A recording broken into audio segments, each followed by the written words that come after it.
Hello everyone, कैसे हैं आप सब। आज मैं आप लोगों के लिए लेकर आया हूँ क्लास 10th वालों के लिए नन हिंदी यानी क्लास 8 का हिंदी, जिसका एक चैप्टर है, इसका क्या नाम है, पीपल।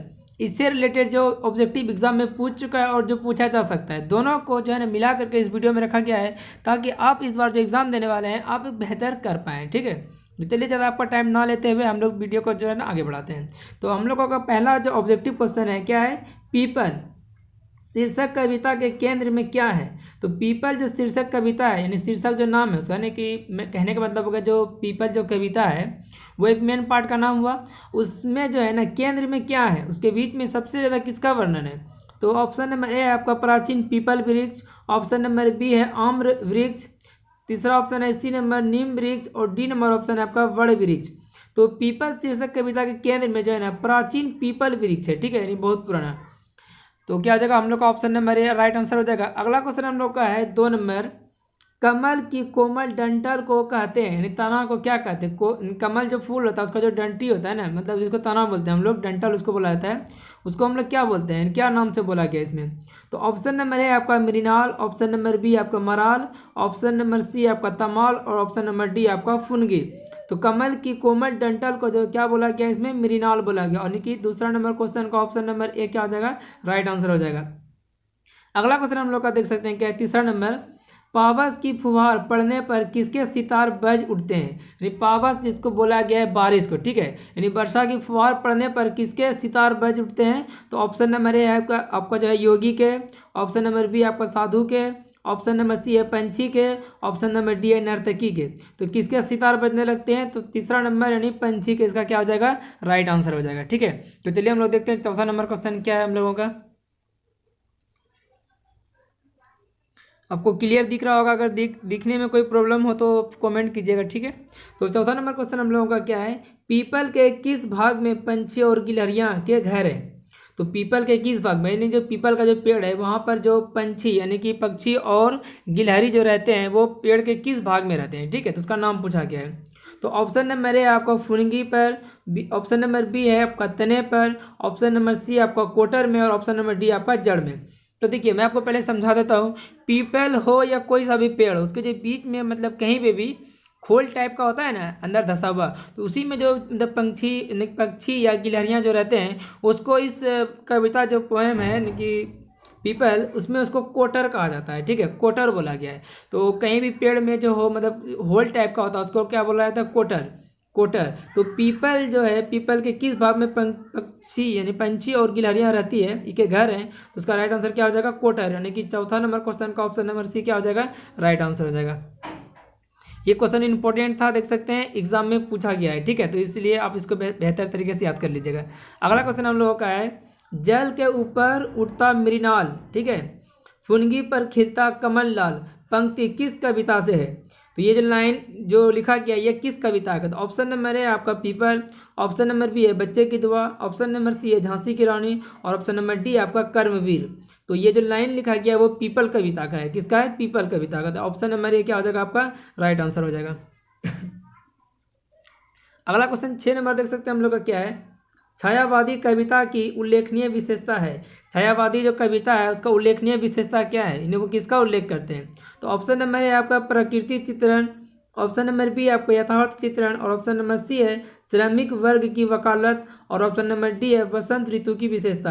तो छायावादी जो कविता होते हैं ना, तो उसमें किसका चित्रण करते हैं, विशेषता बताते हैं प्रकृति का। तो ऑप्शन नंबर ए क्या हो जाएगा आपका, प्रकृति का चित्रण जो राइट आंसर हो जाएगा। ठीक है, अगला क्वेश्चन हम लोग का देख सकते हैं, क्या यहाँ पे 7 नंबर, पीपल पाठ की विद्या है, यानी पीपल जो पाठ है वह क्या है, कहानी, कविता, रेखाचित्र, जो भी हो उसके बारे में हम लोग को बताना है। तो आपका ऑप्शन नंबर ए है कहानी, ऑप्शन नंबर बी है निबंध, ऑप्शन नंबर सी है डायरी, और ऑप्शन नंबर डी आपका कविता।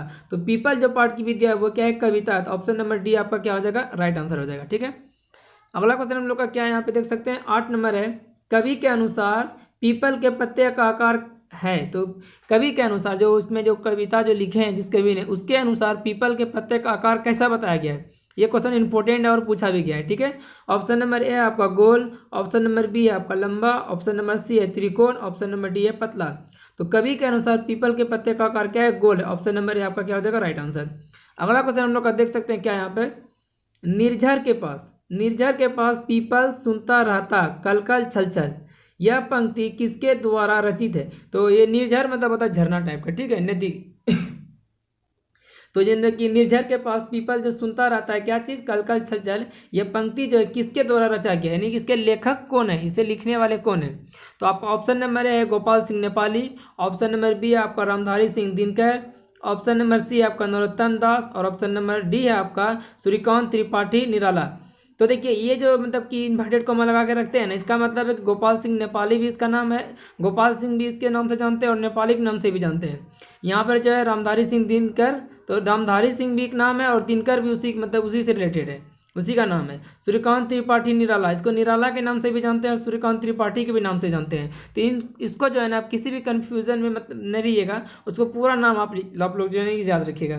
तो इसका निर्झर के पास जो पीपल सुनता रहता है कल कल छल छल, ये पंक्ति जो है किसके द्वारा रचा गया है? तो ऑप्शन नंबर ए हो जाएगा आपका राइट आंसर। क्या चीज़ है इसका नाम? गोपाल सिंह नेपाली। ठीक, अगला क्वेश्चन हम लोग का देख सकते हैं 10 नंबर। 10 नंबर क्वेश्चन बताने से पहले थोड़ा सा मैं अपने बारे में बता दूं, इस चैनल पर जो है आपको क्लास 8 से लेकर के 12 तक का जो है सभी सब्जेक्टिव और ऑब्जेक्टिव क्वेश्चन का तैयारी कराया जाता है। अगर आप भी इस बार एग्जाम देने वाले हैं और आप अच्छा करना चाहते हैं तो बेहिचक आप इस वीडियो को लाइक कर दीजिए और चैनल को सब्सक्राइब करके बेल आइकन को दबा दीजिएगा, ताकि जैसे मैं अगला वीडियो अपलोड करूँ उसका नोटिफिकेशन आप तक जाए।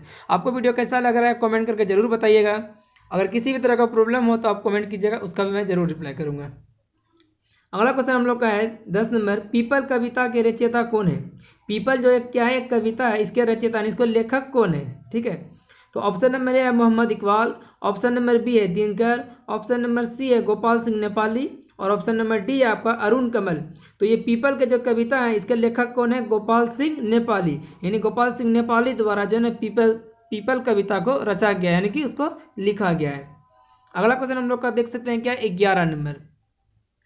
11 नंबर क्वेश्चन है, पीपल के आसपास कौन कौन पेड़ है? तो यानी कि पीपल का जो पेड़ होता है ना बहुत बड़ा होता है, उसके आसपास में भी कविता में बताया गया है कि बहुत सारे पेड़ हैं। ठीक है, तो कौन कौन सा पेड़ है उसके बारे में बताया गया। तो ऑप्शन नंबर ए है आपका जामुन, ऑप्शन नंबर बी है आपका इमली, ऑप्शन नंबर सी है आपका करील, ऑप्शन नंबर डी है आपका सभी। ठीक है, तो पीपल के आसपास कौन कौन से पेड़ हैं? तो सभी पेड़ हैं, जामुन का भी है, इमली का भी है, करील का भी है, और इनकी उसको और भी बहुत सारे पेड़ थे। तो उसको जब तीनों ऑप्शन सही है तो इसका मतलब चौथा ऑप्शन क्या हो जाएगा? डी, यानी सभी।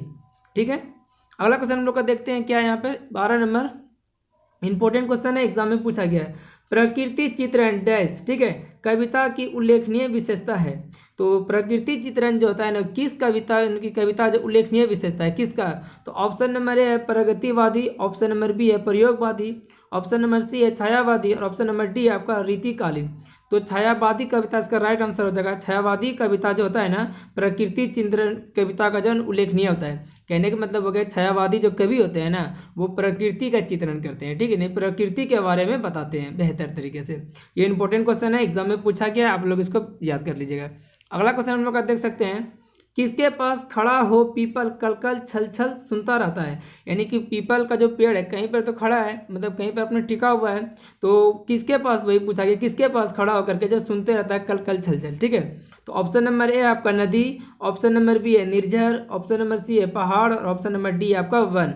तो किसके पास खड़ा है? तो ऑप्शन नंबर बी आपका राइट आंसर हो जाएगा निर्झर। ठीक है, पीपल का जो पेड़ है निर्झर के पास खड़ा होकर के, यानी कि खड़ा होकर के क्या सुनते रहता है कल कल छल छल, यानी बगल से जो पानी जब जाते रहता है ना तो उसका आवाज आता है। ठीक है, अगला क्वेश्चन हम लोग का देख सकते हैं क्या है 14 नंबर क्वेश्चन है, ऊपर विस्तृत नभ नील नील, नीचे वसुधा में नदी झील, जामुन तमाल इमली करील, प्रस्तुत पंक्तियां किस कविता की है? देखिए ऊपर में बताए थे ना, इनकी जामुन का भी पेड़ रहता है, तमाल इमली और करील। तमाल वहाँ पे गायब था, ठीक है, तो इसलिए बोले और भी पेड़ था, इसलिए उसका राइट आंसर क्या था? सभी था।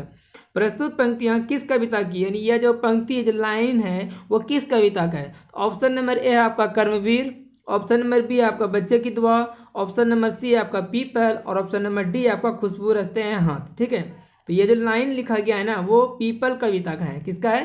पीपल कविता का। देखिए आप जो है ना, मान के चलिए कुछ ऑब्जेक्टिव को अब कहानी नहीं भी पढ़ेंगे तो बना लेंगे, लेकिन अब जब कविता हो या कहानी हो, आप उसको जब पूरे तरीके से बेहतर तरीके से पढ़ लेते हैं ना, तो उसका लाइन आप पढ़ने के साथ ही आप उसको बना सकते हैं। अब मान के चलिए आप कविता नहीं या कहानी नहीं पढ़ते हैं तो आपको समझ में नहीं आएगा देने के बाद कि यह जो है वो किस कविता का पंक्ति है, यानी किस कहानी का लाइन है, कुछ भी आपको समझ में नहीं आएगा। तो इसलिए जो है आप लोग डेली का अपना रूटीन बना लें, जिसमें कि एक कहानी कविता जो भी है ना उसको एक टॉपिक को कवर कर दे, एक पार्ट को, यानी एक अभ्यास। अगला क्वेश्चन हम लोग का 15 नंबर है, कवि के अनुसार पीपल के पत्ते हिलते रहते हैं। तो कवि के अनुसार जो पीपल का जो पत्ता हिलता है ना, तो कवि के अनुसार वो कैसे बहता है। ऑप्शन नंबर है आपका, यानी कैसे हिलता है, तो ऑप्शन नंबर है अच्छा अच्छा, ऑप्शन नंबर बी है बह बह, ऑप्शन नंबर सी है रह रह, ऑप्शन नंबर डी आपका कह कह। तो पीपल का पत्ता जो हिलते रहता है ना, वो कैसे हिलते रहता है, रह रह के। ठीक है, तो ऑप्शन नंबर सी आपका क्या हो जाएगा, राइट आंसर हो जाएगा। अगला क्वेश्चन और लास्ट क्वेश्चन हम लोग का है 16 नंबर, गोपाल सिंह नेपाली की रचना है। यानी गोपाल, नीचे जो आपका 4 ऑप्शन है उनमें कोई सा एक ऐसा है ऑप्शन सही जो उसको किसके द्वारा लिखा गया है, गोपाल सिंह नेपाली के द्वारा इनकी रचा गया या लिखा गया है। तो ऑप्शन नंबर ए आपका तू जिंदा है तो, ऑप्शन नंबर बी है पीपल, ऑप्शन नंबर सी है कर्मवीर, और ऑप्शन नंबर डी आपका सुदामा चरित्र। तो गोपाल सिंह नेपाली के द्वारा रचा गया है कौन सा है कविता है, तो ऑप्शन नंबर बी आपका राइट आंसर हो जाएगा पीपल। तो चलिए मिलते हैं आपसे अगले वीडियो में, तब तक के लिए bye. Thanks for watching my video. अगर वीडियो अच्छा लगा तो वीडियो को लाइक और चैनल को सब्सक्राइब जरूर कर दीजिएगा, साथ में बेल आइकन को प्रेस कर दीजिएगा ताकि जैसे मैं अगला वीडियो अपलोड करूँ उसका नोटिफिकेशन आप तक पहुँच जाए। आप लोगों के तरफ से इतना सारा प्यार और सपोर्ट के लिए थैंक यू सो मच।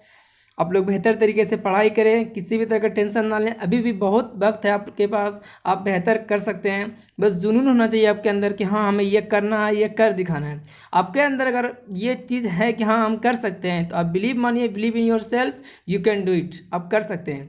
आप किसी भी, ये नहीं कि वो ऐसा बोल रहा है कि तुम नहीं कर सकोगे।